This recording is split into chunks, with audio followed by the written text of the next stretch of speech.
Una cosa fatemela dire subito, perché da un lato sì, lo abbiamo detto, la Roma già dal 1° di gennaio magari doveva farsi trovare un po' pronta, dare subito a Gasperini innesti, sai, perché lì davanti c'è carenza, c'è difficoltà.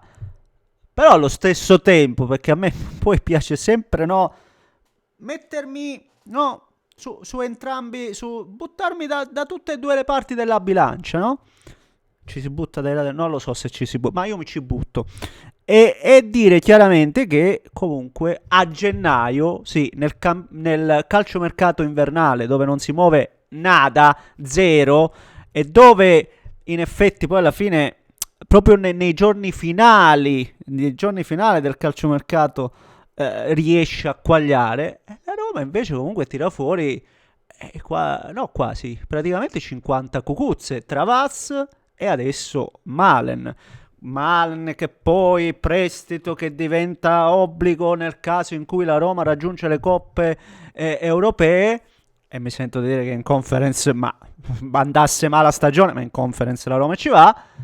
Ragazzi, sono 50, 50 cucuzze. Cioè, 50 cucuzze a gennaio non sono una roba che può finire sotto traccia. Quindi, se da un lato possono esserci delle critiche, le dichiarazioni di Gasperini ieri sera post partita, che io ho condiviso, cioè che io rispetto, perché da un lato diciamo, ma gli allenatori devono stare zitti, devono lavorare. Però quello che dice Gasp è verissimo. Dipende qual è la richiesta, dipende cosa volete fare. Ma mo ci arriviamo. Ho buttato tutto dentro nel calderone e come al solito, no? Mi perdo in un bicchiere d'acqua. Procediamo per gradi, signori miei. Quindi la prima cosa da fare, se volete, ovviamente, è spolliciare per soddisfare quel mattacchione dell'algoritmo. Fatelo o non fatelo, ma se siete incerti fatelo. Iscrivetevi per quanto so sempre più idiota, cioè riesco ad alzare il livello, non è facile, ci riesco.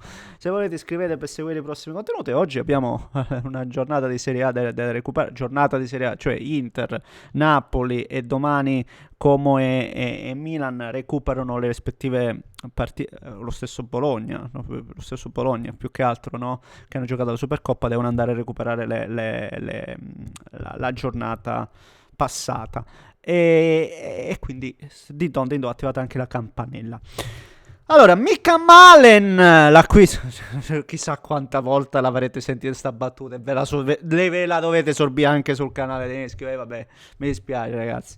Però per me Mika Malen davvero, cioè è un giocatore che a me piace Malen, cioè io quando quelle poche volte che l'ho visto con la nazionale olandese, ogni tanto anche all'Aston Villa dove non è chiaramente, non è stato, ormai possiamo parlare passato, un titolare, però è sempre un giocatore che ti dà l'idea di, almeno a me personalmente, mi ha sempre dato l'idea di essere pericoloso, che qualcosa può capitare, no?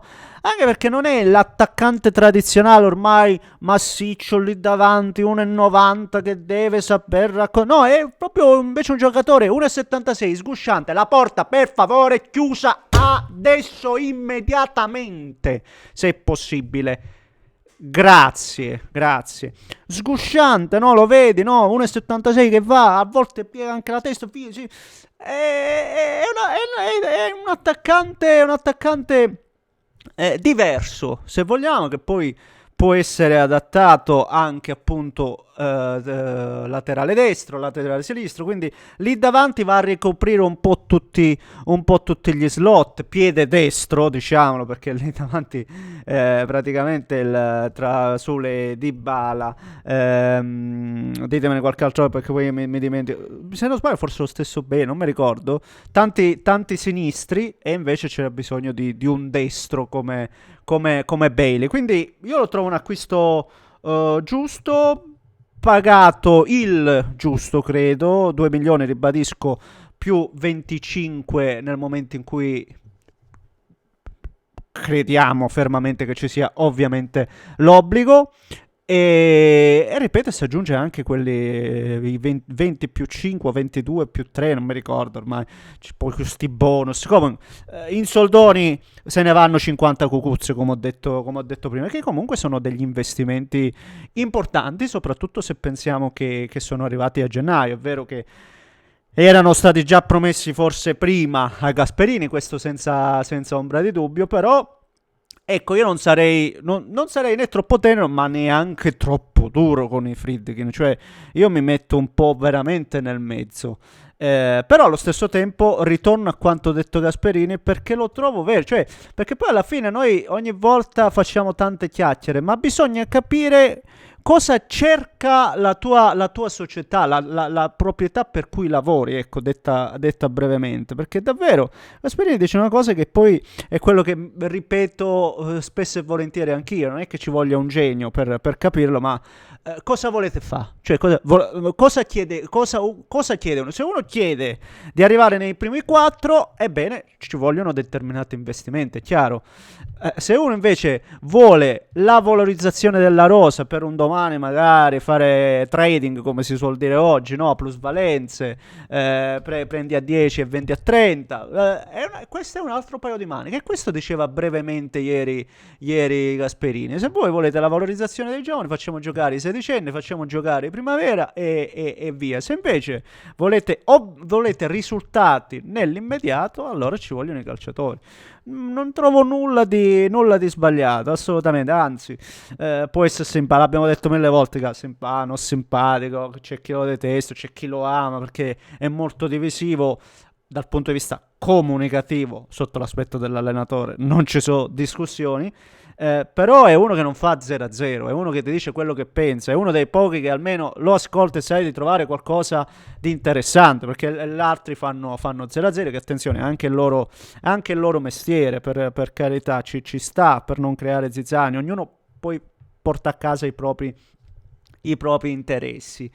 E vediamo, io ora non so se questi acquisti, ribadisco, basteranno alla Roma nell'immediato per giocarsela contro, eh, diciamolo chiaramente, al momento la Juve e attenzione anche allo stesso Milan, perché il Milan poi non lo so, poi in questo in questo campionato può succedere veramente di tutto ancora. Sono tutte lì, non c'è nessuna squadra davvero staccata. Quindi Inter e Napoli anche sono chiamate a offrire continuità.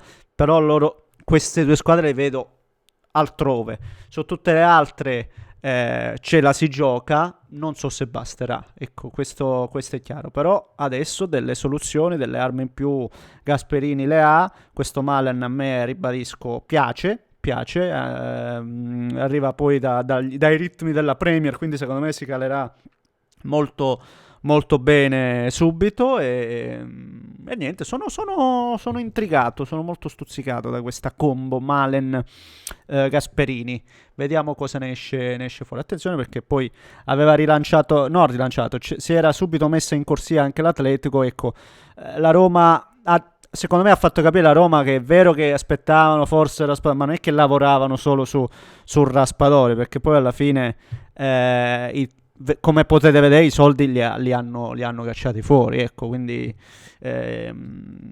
vediamo un pochettino. Va bene, un grande abbraccio da Neschio, signori miei, un grande abbraccio.